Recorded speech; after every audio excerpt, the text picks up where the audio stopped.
We've just been through a period of intense healthcare discussion and debate, and when we look back on this, all of this discussion that kicked off with the inauguration of the Trump administration, the recognition that we just can't repeal the ACA, what should we do about it? In that discussion, I didn't really hear a lot of new things. I didn't hear really any new ideas. It was also a discussion that was very, very tactical, very specific, discrete things we should do. And I was a little disappointed. I was hoping that we would hear some new strategic direction that we should head. And so I want to take a few minutes and describe what I think is a new strategy that we should adopt for the U.S. healthcare system. When you start talking about strategies or designing a new strategy, you have to think first of what is the end state that you're trying to achieve. And then you have to look within your current situation and identify the primary constraint that prevents you from getting to that end state. And so in thinking about the end state for in our current situation, I agree with David Brooks. We have to give prerogative to the Trump voter, the white working class voters that elected Mr. Trump. And so I guess it's somewhat surprising to me. They're not very ideological. They're very pragmatic. They want a healthcare system that works. And what does that mean?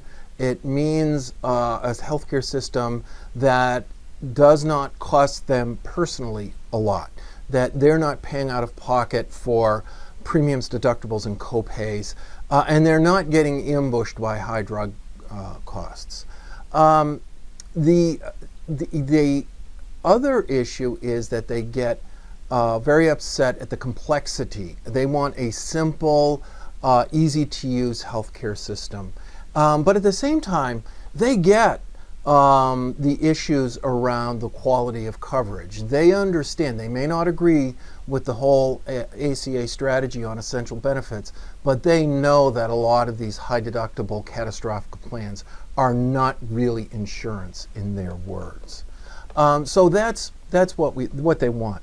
What is the primary issue within our current state that's preventing us from getting there? And I would nominate this graph as a candidate, and it's our healthcare consumption. And so to understand this graph, imagine that we line up all the Americans from the people who consume the least amount of healthcare services all the way up to those people on the right who consume the most healthcare services. Now, we really couldn't graph each individual. There's 320 million Americans. So what we do is we'll break them into 10 groups and take the average of each group. What you can see in this graph that most people do not consume a lot of healthcare services in the U.S. It's only that last 10%. And they consume 65% of our healthcare services.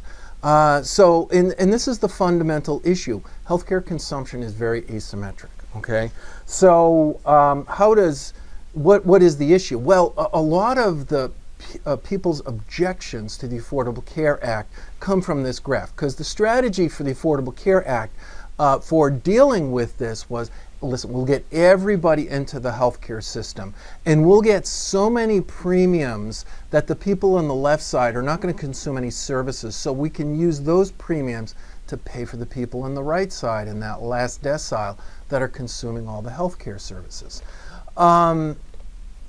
And people felt that this was rejected ultimately by the American people because it was perceived as being unfair. Why am I paying? I don't use these services. Why do I have to pay so much? Why is it so expensive? So how do we deal with this? What's the solution? In other words, we have a very undifferentiated approach to dealing with this problem. We treat everybody in the healthcare system as if they are the same. Everybody pays in at the same level with slight variations for gender and age and smoking status. but otherwise we treat everybody as equal, okay? And I would suggest a focused healthcare strategy that says, listen, the reality is that the people on the left, they don't need high premiums. They're not going to use a lot of healthcare services. What do we need? Why do these people need healthcare insurance? Well, number one, they need preventive care. They need to get their preventive care. Number two, some of them will have low levels of some chronic illness. Maybe they have a little pre-diabetes, pre-hypertension. Maybe there's cancer that runs in their family, so they need a little bit of extra monitoring. Number three, they need insurance because they might get into that high spending group. And they might require a heart transplant. They might have a virus that destroys their heart muscle and they need a transplant. Very, very small probability, but it could happen. They might be in a catastrophic car accident that puts them in that decile on the right of high spending consumers. Now, we can figure out that risk and price it in. Okay. Now, I would suggest another layer. Okay, that this group, if they were just paying for those services, they would have very low premiums, right? If healthcare insurers knew that that's all they were going to have to pay for, the level of services that they would have to provide, then they would price these policies very low. So what I'm suggesting is let's break off these lower consuming healthcare consumers and let them buy regular health insurance. Now, on top of that, we would add another layer to their premiums that they would have to buy, or their insurers would build in. The consumers wouldn't see this. The insurers would build in a reinsurance policy. And I would envision this reinsurance policy as being something different. They would go, once they hit a ceiling, and insurers could work this out, what the ceiling would be, $200,000, $150,000, whatever. Once consumption increased and hit this ceiling, then they flip over and they go to this other health insurer, a reinsurer. And I would make them separate, at least separate business units within large insurers, but it would be fine if it was a separate insurer. Healthcare consumers would not like that. I get that. They would be motivated to keep their consumption down, okay? When they are recovering from transplant or an injury, their motivation would be to get out and get back home and get back to that low consumption state. But and perhaps to offset some of their anxiety about transferring to this reinsurer, we could co-brand it. There are things we could do. Now, it should be obvious that the high consuming spenders require a different level of services.